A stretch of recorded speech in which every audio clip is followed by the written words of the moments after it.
Ensuite on va faire les filets ici. Donc là pareil, je maintiens le contrôle, je sélectionne toutes les arêtes.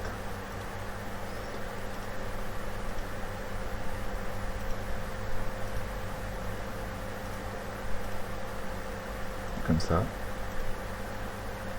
Maintenez bien le contrôle, hein, sinon vous désélectionnez le clic des arêtes.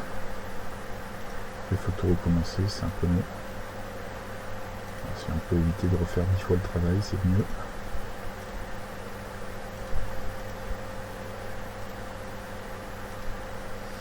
Et on va faire notre filet de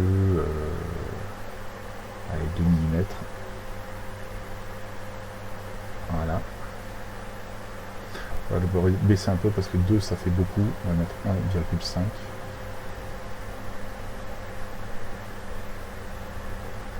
Voilà, c'est bien. 1,5. Pour des clés USB ça suffira. D'autant plus qu'on a pris des trous un peu larges. Donc ça devrait glisser à l'aise. Ensuite on va faire, alors ce qu'il faut voir avec AutoCAD, enfin FreeCAD, c'est que si on fait le filet ici en premier, après derrière ici les filets on ne pourra pas les régler, ils seront verrouillés à 1 et on ne pourra pas faire de verrouillage. Donc je disais, si on fait les filets ici en premier sur ces arêtes là, on va être bloqué pour faire les arêtes centrales, les filets sur les arêtes centrales. Donc il vaut mieux commencer par les arêtes centrales pour pouvoir faire les filets, pour éviter d'être bloqué par la suite sur les autres filets. Mais ça va pas marcher. Donc comme je disais, on resélectionne les filets, les arêtes centrales, pour éviter d'être bloqué quand on va vouloir faire. C'est parce que si on fait les arêtes extérieures, là, les arêtes des bords, là, on va être embêté après avec les filets des arêtes centrales. Donc je vais commencer par faire ces arêtes là en faisant un filet, et là le filet on va le mettre de 5 parce que j'aime bien ça, même 10. Comme ça fera un beau filet bien plat, ça sera bien arrondi, on sera pas trop, on sera bien smooth sur les arêtes. Et ensuite on va faire les arêtes extérieures, donc ça c'est le plus long. Ok. Ah zut, j'ai raté manifestement j'ai raté ces arêtes là. J'ai dû faire annuler au lieu de faire ok. Donc du coup on va recommencer, on va les refaire à un 5 comme tout à l'heure. C'est pas grave hein, parce que en fait celles-là elles sont pas vraiment embêtantes, simplement elles vont, si on les fait pas, quand on va vouloir les faire après les arêtes extérieures, on va être un petit peu embêté parce que les arêtes extérieures vont nous gêner. Donc là l'avantage c'est que en les faisant maintenant on évite de s'embêter plus tard. Donc là je vais remettre 1.5. Voilà, ok, voilà, c'est fait. Et maintenant on va se mettre, donc là je vais enregistrer parce que sinon je vais être un petit peu embêté si ça plante. On va s'amuser à mettre les arêtes des bords là. Donc vous voyez qu'on a des petites arêtes, c'est normal. C'est en fait c'est celui-là, là, c'est ce chanfrein là, ce filet là qui va nous embêter, qui va nous créer une arête supplémentaire. Et c'est pour ça qu'on peut pas, si on fait le chanfrein, si on fait le filet ici d'abord, on va être embêté parce que cette partie là n'aura pas été calculée, donc il va nous découper un, et puis après il nous interdira de le bouger parce que sinon ça pose un problème sur le calcul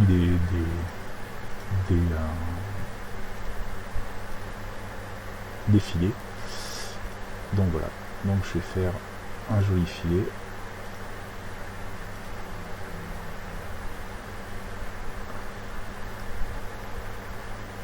Ah, je me suis trompé, je vais commencer par celle-là parce que celle-là elles sont plus grandes.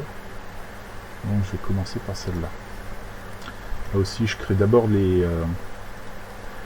vous allez voir, ça va faire des arêtes supplémentaires, c'est pour ça que c'est contraignant. Il ne faut pas se tromper dans le sens. Si jamais vous avez commencé un filet et que vous voyez que vous n'arrivez plus à bouger les autres filets derrière, vous pouvez faire annuler pour pouvoir justement récupérer votre figure modifiable et changer l'ordre des chanfreins, des filets. Alors c'est toujours embêtant parce que des fois ça prend du temps et cette méthode là permet, enfin faire annuler, ça vous évite de devoir revenir après sur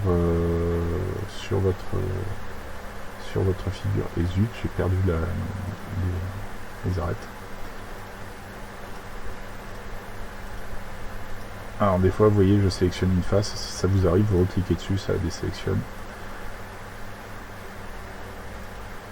Voilà, donc je resélectionne toutes mes arêtes.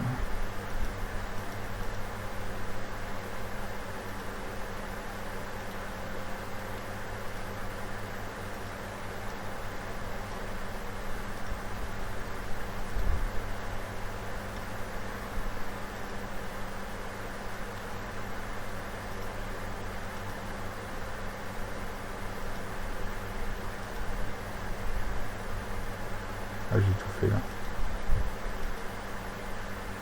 Ouais, j'ai tout fait. Donc là, on va pouvoir repasser en vue de dessus.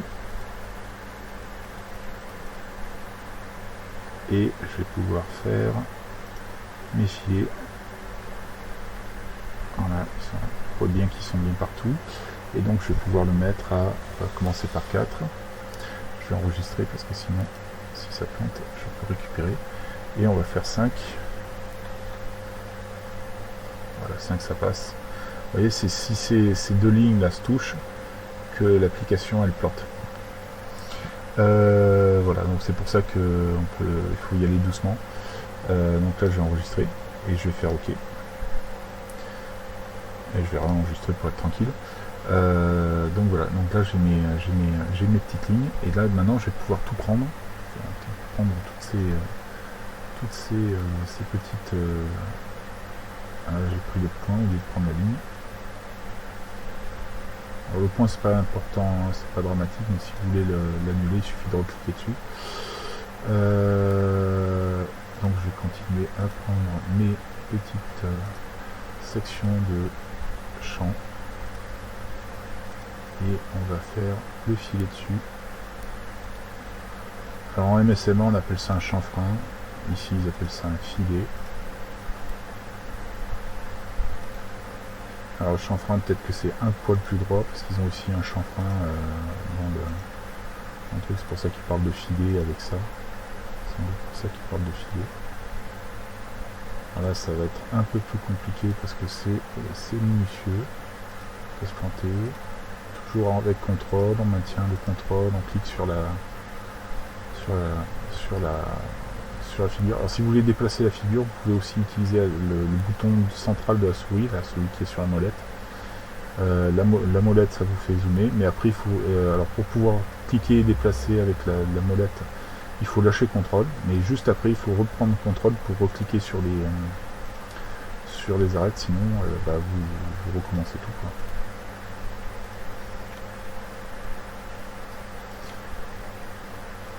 Et ce serait dommage. Donc là je continue tranquillement à sélectionner mes petites arêtes de champ. On va utiliser pour faire un filet dessus.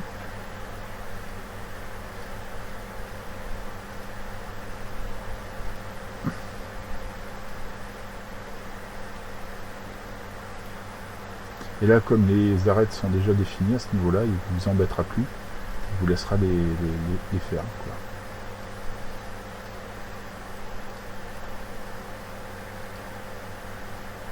N'oubliez pas de bien maintenir contrôle quand vous cliquez, sinon vous perdez votre sélection, ce qui est un peu dommage.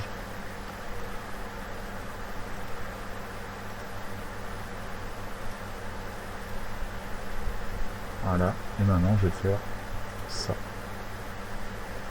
Voilà. Alors là, vous voyez, si ces deux-là touchent, ça va péter. Donc je vais enregistrer. Et puis là, je vais jouer un petit peu. Donc 1, 5. Voilà, ça va pas le faire. 15, ça pète. 5. Voilà. Si ça touche, ça fonctionne. Si les deux filets se touchent, ça posera un problème à l'algorithme. Voilà. Donc là, on a notre petit système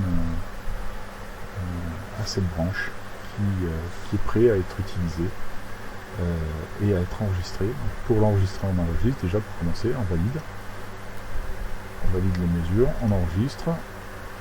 Alors ensuite, on peut colorier la partie.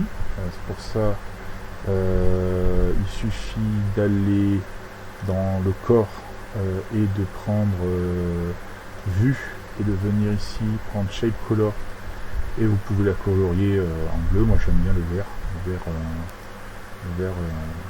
bleu, hein, le Blair. C'est Twingo qui l'a inventé, comme dit un célèbre humoriste nordiste.